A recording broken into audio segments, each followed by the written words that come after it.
আজকে আমি কিছু সূত্র নিয়ে আলোচনা করছি, যে সূত্রগুলো পদার্থবিজ্ঞান এবং রসায়ন দুইটাতেই আছে, কিন্তু সূত্রগুলোর একটু পরিবর্তন আছে।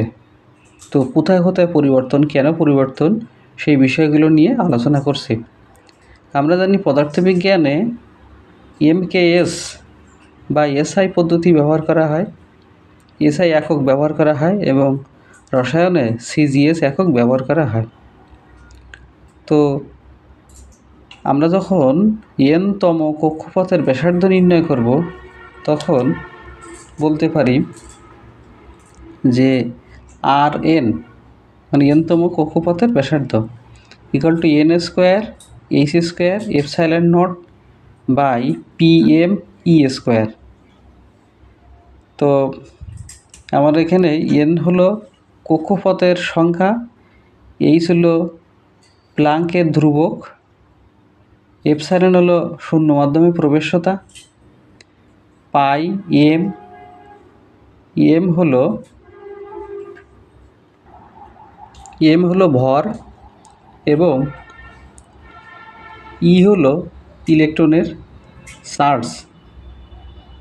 তো এটা যদি আমরা রসায়নে ব্যবহার করি এই সূত্রটা, তখন কি হয়? রসায়নে ব্যবহার করলে Rn equal to n square h square 4 pi square m Z E square. এখানে জেডটা হলো প্রোটন সংখ্যা বা ইলেকট্রনের সংখ্যা। এখন দুইটার মধ্যে একটা পরিবর্তন আছে। এখন এই পরিবর্তনটা কেন, কোথায় পরিবর্তন? প্রথমটাতে পদার্থবিজ্ঞানে এপসাইলন নট এটা ব্যবহার করা হয়, এবং রসায়নে ব্যবহার করা হয় 4 পাই স্কোয়ার। তা আমরা যদি এই দুটোর সম্পর্ক লক্ষ্য করি, তাহলে আমরা লিখতে পারি এপসাইলন নট ইকুয়াল টু 1/4 পাই। তো যেখানে যেখানে এপসাইলন নট আছে, তার পরিবর্তে আমরা 1/4 পাই দিলে আমাদের উত্তর পেয়ে যাব। তো এখানে যেহেতু একটি পাই আছে, তো এইখানে এপসাইলন নটের পরিবর্তে 1/4 পাই দেওয়ার পরে হয়ে গেছে 4 পাই স্কোয়ার। আশা করি বুঝতে পেরেছেন। তো এখানে আরেকটা কথা বলে রাখি, যে n-তম কক্ষপথের ব্যাসার্ধের সঙ্গে কক্ষপথ সংখ্যার সম্পর্ক বর্গের সমানুপাতিক, অর্থাৎ Rn সমানুপাতিক n স্কোয়ার, এটা বর্গের সমানুপাতিক। তো এবার আমরা আসি, n-তম কক্ষপথে ইলেকট্রনের মোট শক্তি En সমান লিখতে পারি -m(e⁴ 8 epsilon not square n square h square. তো আমার যেহেতু এখানে এপসাইলন নট স্কোয়ার আছে, সেহেতু এইটার পরিবর্তে আমি যদি 1/4 পাই ব্যবহার করি, তাহলে ওপরে চলে যাবে, নিচে এপসাইলন নট থাকবে না, এবং ওপরে চলে যাবে 16 পাই স্কোয়ার।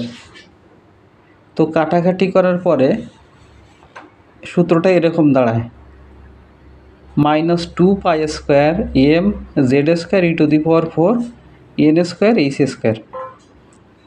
তো আমরা বাম পাশের যে সূত্রটা দেখলাম, সেখানে জেডের ব্যবহার নাই। তো জেডের ব্যবহার নাই মানে এখানে হাইড্রোজেন পরমাণুর কথা বলা হচ্ছে, যে কারণে জেডের মান 1 হয়। কিন্তু যদি অন্য কোনো পরমাণুর কথা বলা থাকে, তখন জেডের মান দিতে হবে। এই সূত্র জেড আছে এবং এই সূত্র জেড আছে, কিন্তু এইটাতে শুধু জেড আর এটাতে জেড স্কোয়ার e⁴। আশা করি বুঝতে পেরেছেন। তো এখানে আমরা যদি মোট শক্তির সঙ্গে আমাদের কক্ষপথ সংখ্যার সম্পর্ক হিসাব করি, তাহলে বলতে পারি যে মোট শক্তির সঙ্গে কক্ষপথের সংখ্যার সম্পর্ক স্কোয়ারের ব্যস্তানুপাতিক। কিন্তু ব্যাসার্ধের ক্ষেত্রে স্কোয়ারের সমানুপাতিক, এটা খেয়াল রাখতে হবে। তারপরে আমরা আসি এনতম কক্ষপথের পথে ইলেকট্রনের বেগ। তো এনতম কক্ষপথে ইলেকট্রনের বেগ Vn = nh/2πm Rn। তো এখানে Rnটা হলো এনতম কক্ষপথের ব্যাসার্ধ। এখন এই সূত্রটা কোথা থেকে আসলো সেটা যদি আমরা বোঝার চেষ্টা করি, আমরা যদি বোরের শিখার্য জানি, তো সেখান থেকেই Vn = nh/2πm Rnটা আসছে। বোরের শিখার্য অনুসারে আমরা বলতে পারি ইলেকট্রনের কৌণিক ভরবেগ m Vn Rn = nh/2π। nh/2π এই সূত্র থেকে আমরা Vn = বলতে পারি nh/2πm Rn। তো এরপরের এনতম কক্ষপথে ইলেকট্রনের বেগের আরও দুইটি সূত্র আছে। তো এগুলো কিভাবে আসলো আমরা যদি লক্ষ্য করি যে এখানে এনতম কক্ষপথের ব্যাসার্ধ Rn এর মান দেওয়া আছে। তো এইখানে নতুন ε0 আছে। তো এই সূত্রটা আসে আমরা যদি কেন্দ্রমুখী বল এবং কুলম্ব বল সমান এই সূত্রটা প্রয়োগ করি, তাহলে আমরা ইলেকট্রনের বেগ Vn = লিখতে পারি √ZE²/4πε0m Rn। অথবা z এর মান যদি 1 হয় তখন √ এবং e² থাকে না, তখন থাকে e/√4πε0m Rn। তো রসায়নের সূত্রটা দাঁড়ায় V = 2πZE²/nh। এখানে অনেক পরিবর্তন। কেন এরকম পরিবর্তন? তো এই সূত্রে আমাদের ε0 ব্যবহার আছে, কিন্তু রসায়নে ε0 ব্যবহার নাই। তো কিভাবে এই সূত্রটা ফিজিক্সের সূত্রটা রসায়নের সূত্রের সাথে মিলছে না কেন, সেই বিষয়টা নিয়ে আমরা আলোচনা করছি। বোরের শিখার্য অনুসারে আমরা লিখতে পারি Vn = nh/2πm × 1/Rn। এখন আমরা জানি Rn = nh²h² πm e²। তো এই মানটা যদি আমরা এখানে বসাই, Rn এর মানটা যদি এখানে বসাই, তাহলে আমরা কাটাকাটি করার পরে আমরা পাবো ZE² 2nH ε0। এখন আমরা যদি ε0 এর মানটা আবার বসাই যে 1/4π, ε0 এর মান বসালে সূত্রটা দাঁড়াবে 2πZE²/nh। আশা করি কিভাবে সূত্রটি আসলো আপনারা বুঝতে পেরেছেন। আরেকটি সূত্র আছে কম্পাঙ্ক = 1/λ, ল্যামডা মানে তরঙ্গ দৈর্ঘ্য, = RH × 1/n1² - 1/n2²। এখানে RH হলো রিডবার্গ ধ্রুবক। RH এর মানটা এরকম হয় m e⁴ c epsilon naught square. এর মানটা যেটা পদার্থবিজ্ঞানে এমকেএস বা এসআই এককে হয় 1097373 মিটার ইনভার্স 1। এই সূত্রটাই রসায়নে একই সূত্রে একই নিয়মে ব্যবহৃত হয়, কিন্তু আর-এইচের মানটা বসাতে হয় 109,737 সেন্টিমিটার ইনভার্স 1। তার মানে একক এখানে আর-এইচের এককটা সিজিএস এককে বসাতে হবে, আর এখানে পদার্থবিজ্ঞানে এমকেএস বা এসআই এককে বসাতে হবে। তো আরও একটি সূত্র নিয়ে আলোচনা করি, যেটা এইচএফ বা নির্গত শক্তির পরিমাণটা কত সেটা বোঝার জন্য En2 minus En1 equal to m⁴ 8 h² epsilon naught square into 1/n1 square minus 1/n2 square. এখানে n2 হলো উচ্চতর শক্তি স্তর এবং n1 হলো নিম্নতর শক্তি স্তর। তো এখানে একটু খেয়াল রাখতে হবে, সেটা হলো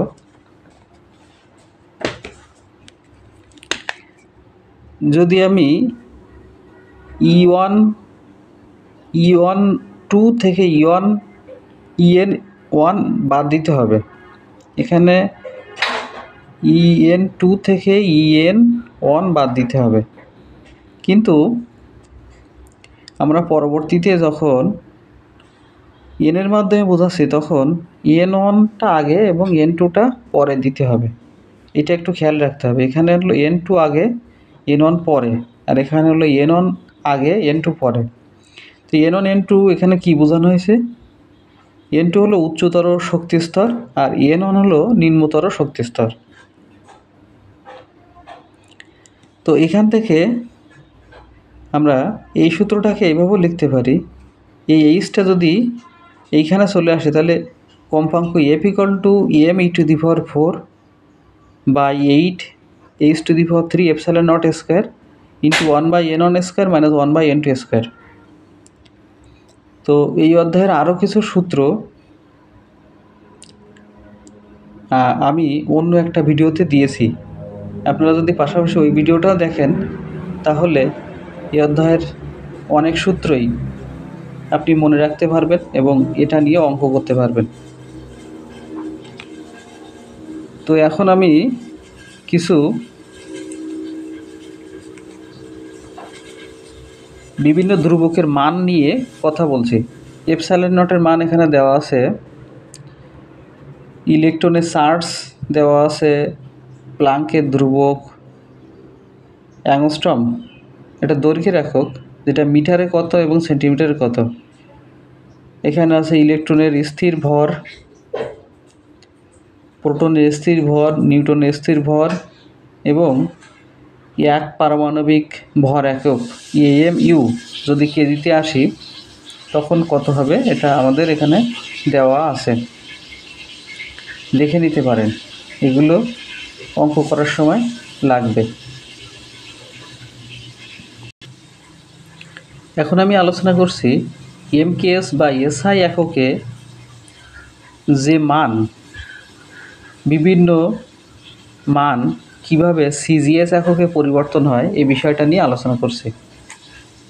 তো এমকেএসে বা এসআইতে ইলেকট্রনের ভর 9.1 ইন্টু 10⁻31 কেজি, যেটা সিজিএসে আমরা পাবো 9.1 ইন্টু 10⁻28 গ্রাম। আবার বেগ ভি, যেটা এসআই এককে ms⁻1 এবং সিজিএসে সেন্টিমিটার s⁻1। ব্যাসার্ধ মিটার, যেটা সিজিএসে সেন্টিমিটার। প্লাঙ্কের ধ্রুবক এইচের মান এমকেএসে 6.63 ইন্টু 10⁻34 জুল সেকেন্ড, যেটা সিজিএসে 6.63 ইন্টু 10⁻⁻27 আর্ক সেকেন্ড। তার মানে এমকেএসে ছিল -34 জুল সেকেন্ড আর সিজিএসে -27 আর্ক সেকেন্ড। একইভাবে ল্যামডা তরঙ্গদৈর্ঘ্যর একক এমকেএসে মিটার এবং সিজিএসে সেন্টিমিটার, এবং শক্তির একক জুল, যেটা সিজিএসে হয় আর্ক। আমরা জানি 1 জুল সমান 10⁻⁷ আর্ক। আবার কম্পাঙ্ক এফ বা নিউ এর একক হার্টস, সিজিএসেও হার্টস। আরএইচ অর্থাৎ রিডবার্গ ধ্রুবক, এর মান 1096780 মিটার ইনভার্স 1 এবং সেন্টিমিটারে আসলে 1096780 সেন্টিমিটার ইনভার্স 1। তো এখানে একটু খেয়াল রাখতে হবে, সেটা হলো আমরা আরএইচের মান এখানে যে মানটা দিয়েছি, একটু আগে যে মানটা দিয়েছি তার থেকে সেখানে একটু পরিবর্তন আছে। তো এই মানটা অনেক বড় হওয়ায় এই পরিবর্তন অঙ্কে খুব একটা পরিবর্তন আনে না। ই এর মান 1.6 ইন্টু 10⁻19 কুলম, যেটা আমরা সিজিএসে পাবো 4.8 ইন্টু 10⁻10 ইএসইউ। এখন এই ইএসইউ এই বিষয়টা আমরা, এই এককটা আমাদের কাছে অপরিচিত। আমি ভিডিও শেষে ইএসইউ জিনিসটা কি এই বিষয়টা নিয়ে আলোচনা করব।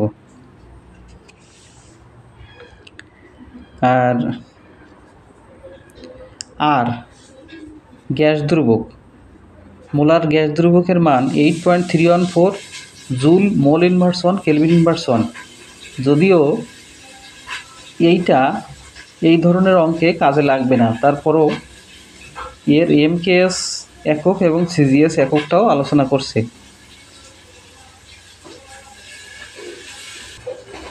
এটা যদি আমরা সিজিএস এককে যাই তখন হবে 8.314 into 10⁻⁷ erg mole inverse 1 kelvin inverse 1।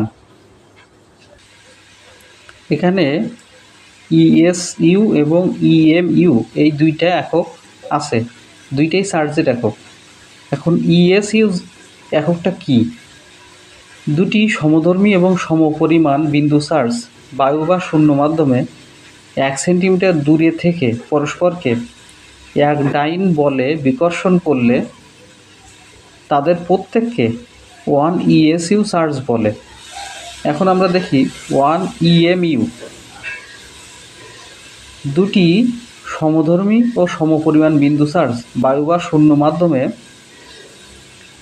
10 metre দূরে থেকে পরস্পরকে 9 ইন্টু 10⁹ নিউটন বলে বিকর্ষণ করলে তাদের প্রত্যেককে 1 ইএমইউ চার্জ বলে। এটি চার্জের একটি বড় একক।